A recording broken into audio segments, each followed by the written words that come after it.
Hi student. GIT का online class में आप सबका स्वागत है। और आज की क्लास में हम लोग जानेंगे कि एचटीएमएल लिस्ट में अगर जो डिफिनेशन लिस्ट का यूज करना हो तो कैसे करते हैं। और फिर उसके बाद हम लोग जानेंगे एचटीएमएल फॉर्मेटिंग के बारे में कि अगर जो टेक्स्ट में कोई फॉर्मेटिंग करना हो तो एचटीएमएल के माध्यम से कैसे कोई फॉर्मेटिंग कर। अब देखिए, सबसे पहले हम लोग लिस्ट की बात करें तो लगभग पिछली क्लास में हम लोग दो लिस्ट पढ़े थे, एक ओएल और दूसरा यूएल। यूएल का मतलब क्या होगा? Unordered list. और ओएल का मतलब ऑर्डर। जो हमने आउटपुट जो तैयार किया तो आपको कुछ ऐसे दिख रहा था, यानी कि ये जो भी है ये आपका क्या है, ओएल है यानी कि ऑर्डर लिस्ट। और ये आपका क्या है, यूएल है यानी कि अनऑर्डर। इतना क्लियर है ना? हाँ, फिर इसके बाद जब हम आगे जाएंगे तो अगला इन सभी को फिलहाल अभी हम कमेंट आउट कर देते ताकि हमको आउटपुट में दिखाई न। कमेंट आउट करना आप लोग याद है ना? कमेंट आउट करना तो कर ले जाएंगे ना? इसको यहाँ से कट किए और बिल्कुल लास्ट में आ गए। फिलहाल अभी इसलिए कमेंट आउट कर दे रहे ताकि अभी हमको इसकी आवश्यकता नहीं है। और डिलीट भी नहीं करना है। नीचे आ गए तो कमेंट आउट वाला कंटेंट अब आउटपुट में दिखाई नहीं देगा ना। लेकिन हाँ, अब हमको इस्तेमाल करना है किसका? हम फिर दे दिए S2। और S2 के अंदर हम यहाँ पे दे दिया डिफिनीशन लिस्ट।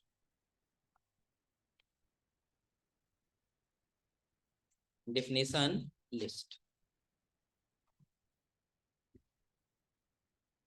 अब इसके आगे हम लगा दिए क्या, सबसे पहले डीएल। कौन सा टैग? डीएल के अंदर हमको क्या लगाना होगा? लिस्ट लगाना होगा ना। डीएल के अंदर क्या लगाना होगा? लिस्ट। एक चीज देखिए, थोड़ा सा नोट्स में आ जाइए। नोट्स में देखिए दिया है पहले आपको डिफिनेशन लिस्ट के लिए क्या लेना होगा, डीएल। उसके नीचे दिया ए टर्म के लिए डीटी। और सिर्फ टर्म डिफिनेशन के लिए क्या लेना होगा, डीटी। दिख रहा है ना? अब चलिए इसके लिए हम क्या करते हैं, सबसे पहले हम इसके अंदर डीटी लगा लेते हैं। कौन सा टैग? डीटी। डीटी के अंदर हम अपने यहाँ पे सिर्फ टाइप कर दिए क्या, जीआईटी। क्या टाइप कर दिए? GIT। और जीआईटी के जस्ट नीचे हम यहाँ पे देते हैं डीडी। क्या टाइप कर दिए? डी। और डीडी में देखिए हम यहाँ पे लिख दिए क्या, जो भी जैसे हम अपने इंस्टीट्यूट का पूरा नाम लिख दिए बस। बता रहा है।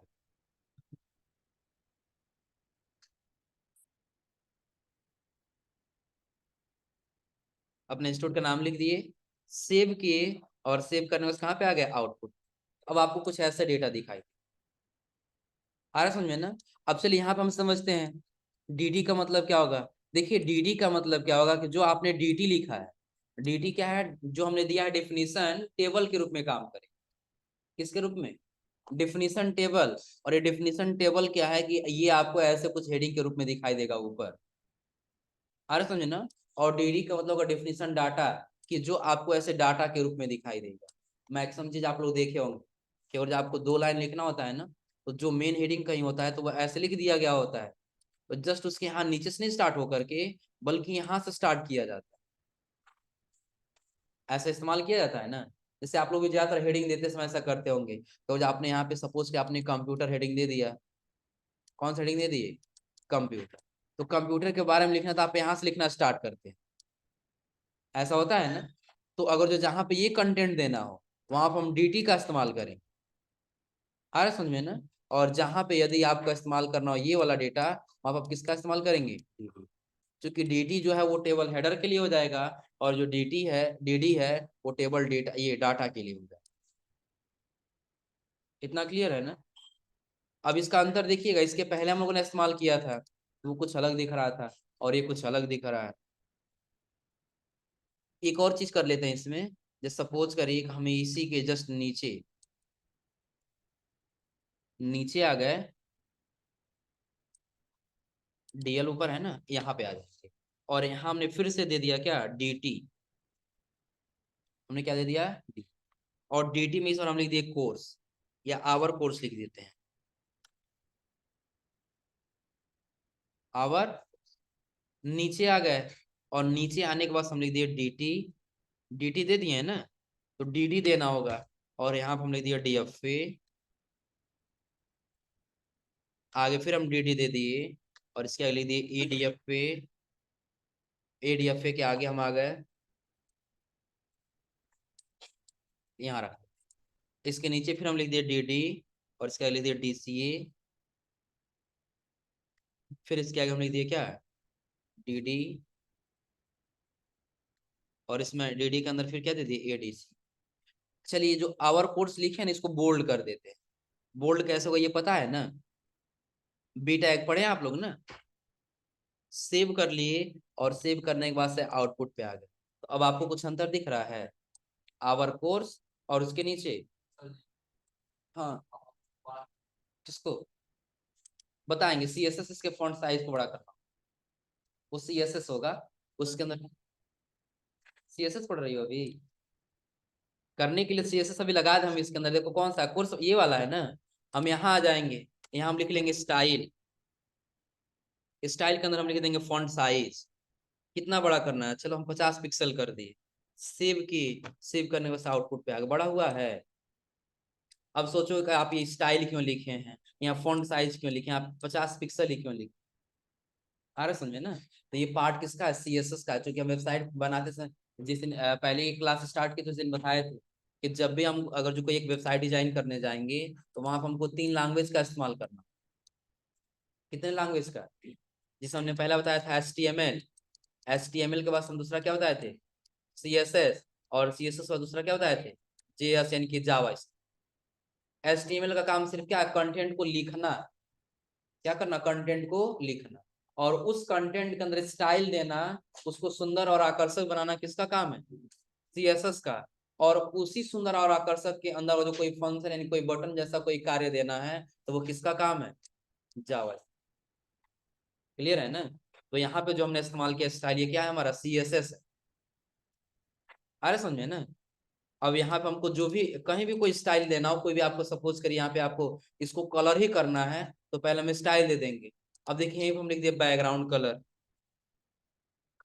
क्या लिख दिए, background colour.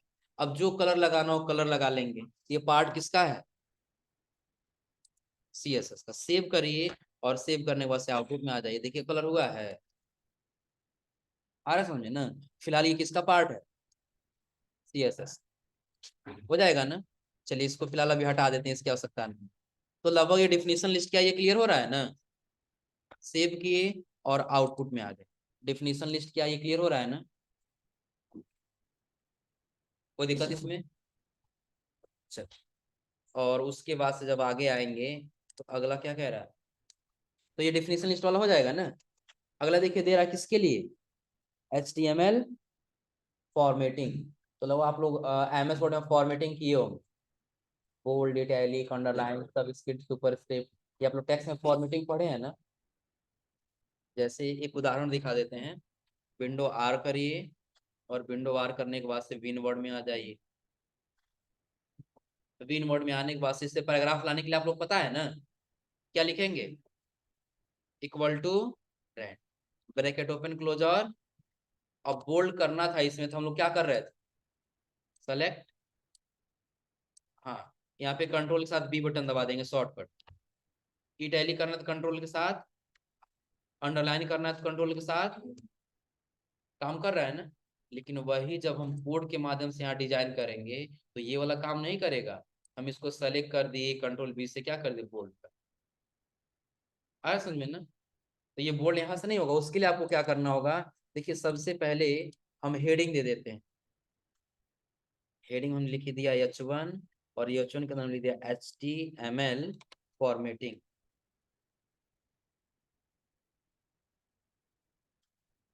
HTML format, control यहाँ से क्या कर लिए, सेव। और सेव करने के बाद फिर हम कहाँ पे आ गए, आउट। अभी आपको सिर्फ एक HTML फॉर्मेटिंग का नाम से हेडिंग दिख रहा है ना। अब इसके अंदर देखिए, हम यहाँ पे दे दिए यश3, कौन सा हेडिंग, यस। यश3 के अंदर हमको किसका इस्तेमाल करना है, देखिए नोट्स में देखिए 11 नंबर पेज पे HTML फॉर्मेटिंग में सबसे पहले क्या दिया, स्ट्राइक थॉट दिया है। सबसे पहले क्या दिया है, स्ट्राइक थॉट। तो उसके लिए हम क्या किए, पहले वही हेडिंग दे दिए, हमारा क्या स्ट्राइक थॉट है ना, स्ट्राइक थॉट।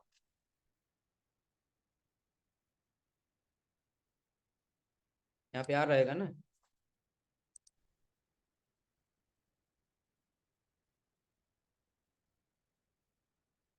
चल, अब इसको कंट्रोल एस से क्या कर लिए, इससे। अब इसका अगर हमको फंक्शन देखना है तो हम ये कहीं भी लगा सकते हैं, कोई जरूरी नहीं है हम पैराग्राफ में ही लगाए। लेकिन हम ये हेडिंग दे दिए HTML formatting strike thought they दिए, और उसके अंदर हम एक पैराग्राफ लिख रहे हैं। क्या लिख रहे हैं, पैराग्राफ। लेकिन हम किसके अंदर लिखेंगे, तो यस टैग के अंदर लिखेंगे। किस टैग के अंदर, या फिर इसको देखिए हम हटा देते हैं। पहले हम लिख दिए लोरेम, सेव किए, और आउटपुट में आ गए। तो अभी आपको पैराग्राफ दिखाई दे रहा है ना। इस तरह की थॉट क्या काम करता है, आप लोग देखते हैं, टेक्स्ट को बीच से ऐसे कट कर देता है। कट कर देता है ना, क्या अभी वो कंटेंट आपको दिख रहा है, नहीं दिख रहा है ना। तो उसके लिए हम क्या करेंगे, जब यहाँ पे हम आएंगे कोड पे, तो जिस कंटेंट को लिखना होगा उसका हम यहाँ से कट किए, और उसको यस टैग के अंदर रख दिए। किसके अंदर, यस टैग के अंदर। दिख रहा है इतना दूर कंटेंट ना। सेव किए और आउटपुट में आ गए। अब उतना दूर आपको कट जैसे दिख रहा है, आया समझे ना। हाँ, इसका इस्तेमाल कब करेंगे, दूसरी एक चीज और देख लीजिए। जैसे हम कोड पे आ गए, और यहाँ एक और पैराग्राफ बना है। यहाँ हम दे दिए MRP। MRP दिया होता है ना। सपोज करिए पहले हमको रखना है कितना, 5। कितना रखना है, 5। फिर इसको कट करके बना दिया था फिलहाल कितना, 450। ऊपर से ये कट रहता है ना, चार जो 500 लिखा उसको कट करना होगा, तब तो हमको 400 दिखाना होगा ना। तो अभी अगर हम सेव करें और आउटपुट में आ रहा है, तो आपको पूरा दिख रहा है ना, MRP 500 फिर 450। तो ध्यान रखिए, इस कंटेंट को हम छोटा करेंगे और इसको बड़ा करेंगे। लेकिन ये हम आगे आप लोग बताएंगे जब CSS में हम लोग पढ़ेंगे तब। लेकिन फिलहाल इतना समझिए, जब ऐसे कंटेंट लिखना हो तो कैसे किस प्रकार से काम।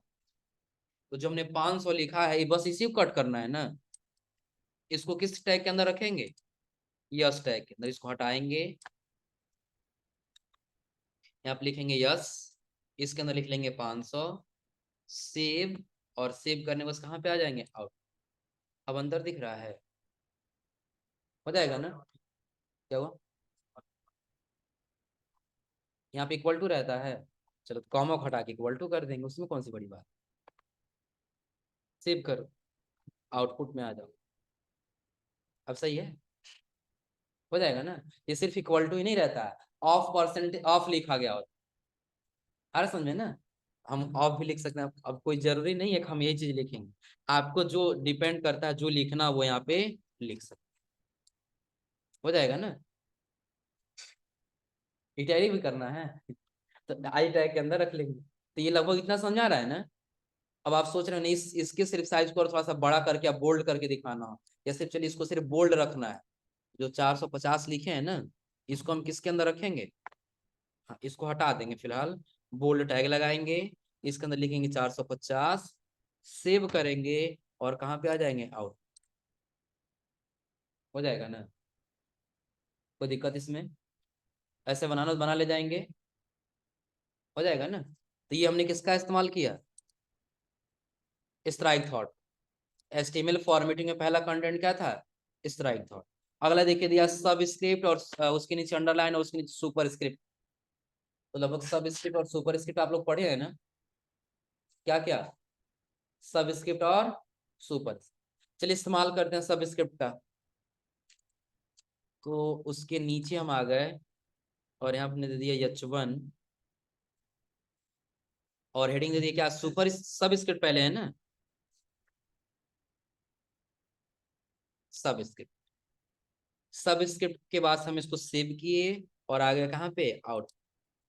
सब स्क्रिप्ट हेडिंग दिख रहा है ना। हाँ, इसके अंदर कंटेंट इस्तेमाल करना है। अब आप बताइए, आप लोग केमिस्ट्री का फार्मूला लिखे होंगे ना। एक उदाहरण ले लेते हैं, जैसे बिल्कुल सिंपल, सब कोई जानता होगा, H2O। H2O किसका सूत्र है, पानी का है, जल का नहीं है। तो वही हमको लिखना है। तो देखिए फिलहाल हम यहाँ पे लिख दिए H2O, सेव किए, और सेव करने के बाद कहाँ पे आ गए, आउटपुट पे। तो क्या ये आपको H2O दिखाई दे रहा है, H2O नीचे, H2 नीचे रहता है ना। तो उसके लिए देखिए थोड़ा सा जूम कर दे ताकि क्लियर दिखाई देगा।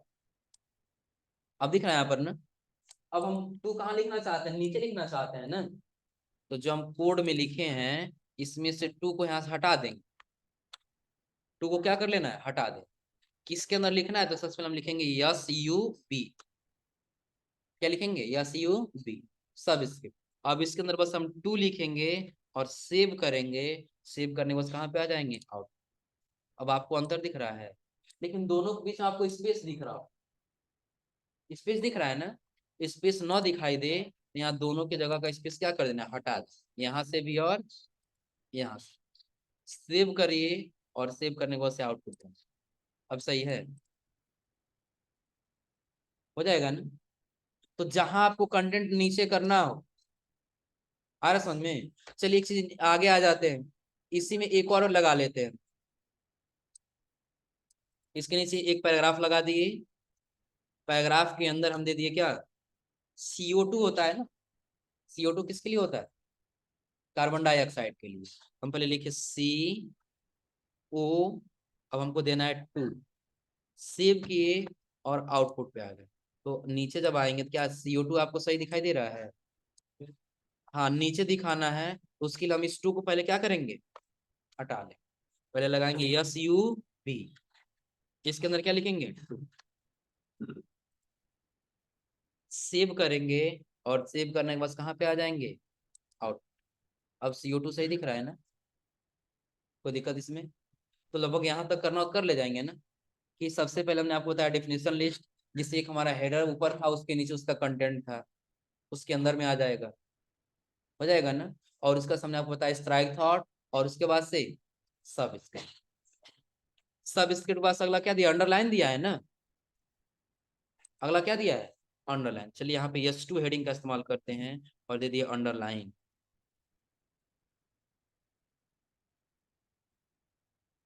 अंडरलाइन, और अंडरलाइन के नीचे आकर के हम पैराग्राफ लगाए, और पैराग्राफ के अंदर हम लिख दिए लोरेम। सेव, और सेव करने के बाद सेव। अब देखिए, अब आपको ये अंतर दिखाई दे रहा है ना, कहीं लाइनिंग दिखाई दे रहा है आपको नीचे। लेकिन यहाँ पे हम क्या किए, शुरू में ही एक टैग इस्तेमाल कर लिया हम, कौन सा, यू। तो देखिए यू क्लोज हो रहा है ना, ओपनिंग और क्लोज दोनों हो रहा है। तो जब इसके अंदर रखेंगे तो ही तो अंडरलाइन के अंदर जाएगा ना। तो हम क्या किए, जो क्लोजिंग टैग है इसको यहाँ से कट कर लिए। कट करने से यहाँ से हट जाएगा ना, हो जाएगा। और इस पैराग्राफ के बगल में ला करके हम क्या कर लिए, पेस्ट कर दिए। सेव किए, और सेव करने के बाद कहाँ पे आ गए, आउट। अब उसके नीचे आपको कुछ लाइनिंग दिखाई दे रहा है, हो जाएगा ना। चलिए फिर आ जाते हैं कोड पे। तो ये अंडरलाइन सब स्क्रिप्ट, ये क्लियर हो रहा है ना। अगला नोट्स में दिया है सुपर स्क्रिप्ट। अगला क्या दिया है, सुपर स्क्रिप्ट।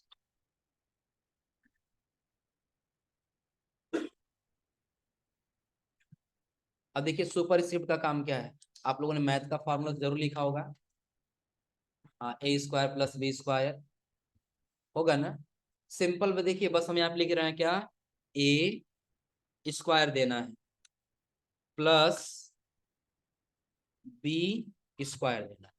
सेव किए, और सेव करने के बाद कहाँ पे आ गए, आउटपुट। नीचे आ जाए, क्या आपको कंटेंट सही दिखाई दे रहा है। तो जस्ट हम क्या करेंगे, जो टू लिखे हैं टू को बाहर नहीं लिखना है, बल्कि देखिए सबको क्या करेंगे, पहले हमने ए लिखा है ना, यहाँ से SUP ओपन करें, इसके अंदर लिख दिया क्या, टू। बाहर आ जाएंगे, प्लस लिखेंगे, प्लस करने से फिर क्या लिखेंगे, बी लिखेंगे, हो जाएगा ना। फिर लिखेंगे SUP, और इसके अंदर फिर लिखेंगे कितना, टू। स्पेस ना हो, यहाँ से स्पेस को क्या कर लेंगे, हटा दें। सेव करेंगे, और सेव करने के बस कहाँ पे आ जाएंगे, आउट। अब आपको दिखाई दे रहा है सही, हो जाएगा ना। तो ऐसे का जो कहीं कंडीशन लिखना हो तो आप इसका इस्तेमाल कर ले जाएंगे ना, कोई दिक्कत इसमें। तो HTML फॉर्मेटिंग वाला को ये इतना क्लियर हो रहा है ना। हाँ चलिए, एक चीज और दिया नीचे, जैसे आप लोगों ने अभी पूछा था फॉन्ट साइज बड़ा करने के लिए। देखिए HTML से भी दिया लार्ज फॉन्ट और स्मॉल, दिख रहा है ना। जिसमें क्या किया गया है, बिग, और बिग के नीचे। अब एक काम करते हैं, हम आ जाते हैं किस पे, कोड पे। कोड पे आने के बाद से हम सिर्फ हेडिंग दे दिए क्या, फॉन्ट, हेडिंग क्या दे दी,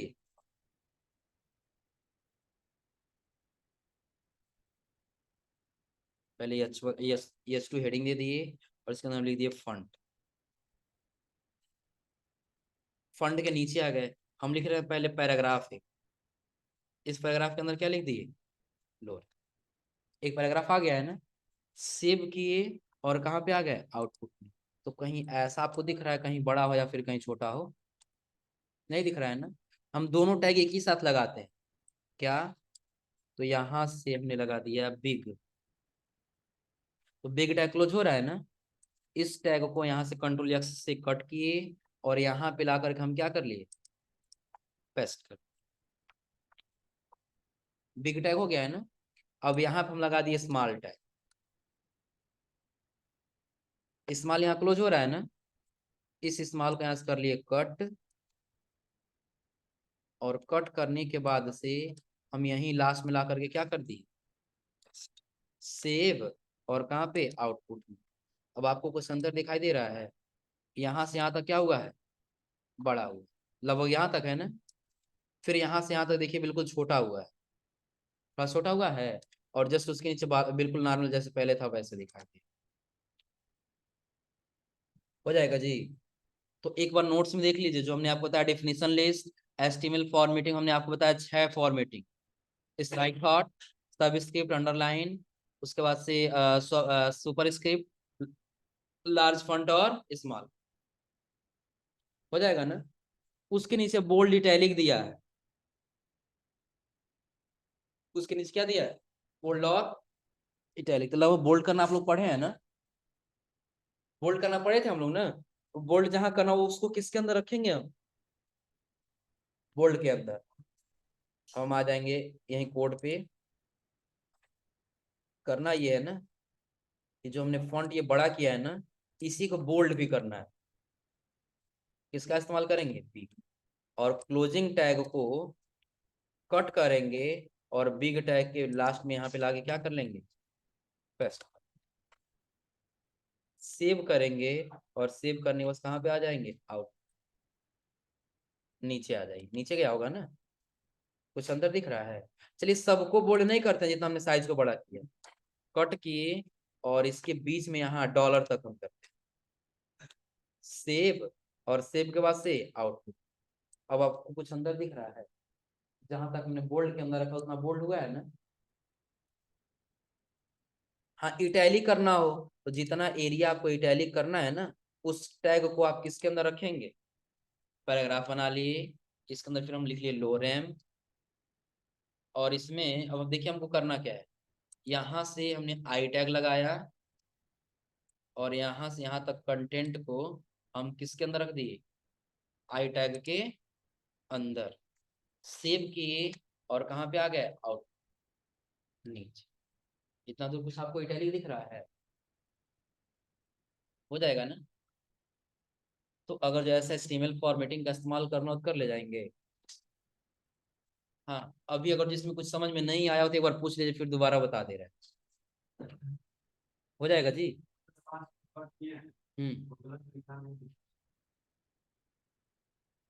कहाँ पे,